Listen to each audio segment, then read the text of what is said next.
Young and aged rendered homeless in the rural settlements in Abuja following ongoing demolition of illegal structures ordered by the FCT Minister Nysome Wike over alleged nuisance and security threats. This place that have been demolished is not anywhere on the road. Controversial social media critic Vincent Mattis Otse, popularly known as Verydarkman, joins the displaced in a protest to condemn the minister's action. Verydarkman laments the impacts of the minister's decision on the displaced without providing an alternative for the affected persons. It's so crazy that the elites are thinking that the poor people are not part of us. The poor people are your brothers and your sisters. While your daughters are at home, these people are other people's daughters and other people's sons. Look at the children, look at them on the ground. What are these kids going to be up? What are they going to grow up and be? Look at them on the ground. Look at them on the ground. No school for them again because their parent does not have anywhere to stay. If rain falls now like this, the rain will fall on these children and the rain will fall on these people. So, Nysome Wike, Honorable Minister, I don't know what you are using this land for. According to Verydarkman and according to the law, the only way you demolish is when what? Let Verydarkman explain that part. Overriding public interest. Overriding public interest. Not to reallocate to another person. Good. Not to reallocate because we are entering here now, estate and all that. I understand that you want to develop Abuja, fine. We see the work that you have done. But in order to develop, you cannot just displace people. You have to create housing for them. While calling on the government to stop the ongoing demolition, Verydarkman and popular human rights lawyer Deji Adeyanju say Wike's decision will increase the rate of crimes and criminalities in the FCT. What will happen after this demolition is terrorism, stealing, snatching of phones, killing people to collect things from their hands because these people will be desperate.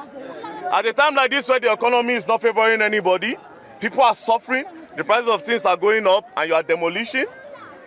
Why can't you try another pattern by actually looking for people in your team to look for a pattern to create housing for these people, even if it's a cheaper housing, before you demolish. But you are demolishing and you are putting them on the street to go and do what? Are they going back to Boronu, where they are kidnapping, where they are bombing? Are they going back to Kano, where there is insurgency and everything? No, they will not go back. They will be here. They will cause another problem for us here. We are using this medium to appeal to the President Bola Ahmed Tinubu, to consider the plights of FCT residents who are barely just surviving. Their goal is just to survive. Many of the residents here are people who were driven away from Borno, from Adamawa, from Yobe, from Zamfara. They reside because of insurgency and insecurity in the country. They live here. They work in the FCT. They are builders. They are painters. They are shoemakers.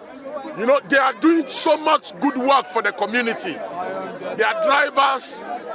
And there is no justification. They help the security agencies in the FCT to prevent crime. In the FCT, there is no justification for these demolitions, for the ongoing demolitions. These demolitions are unconscionable. They are too many.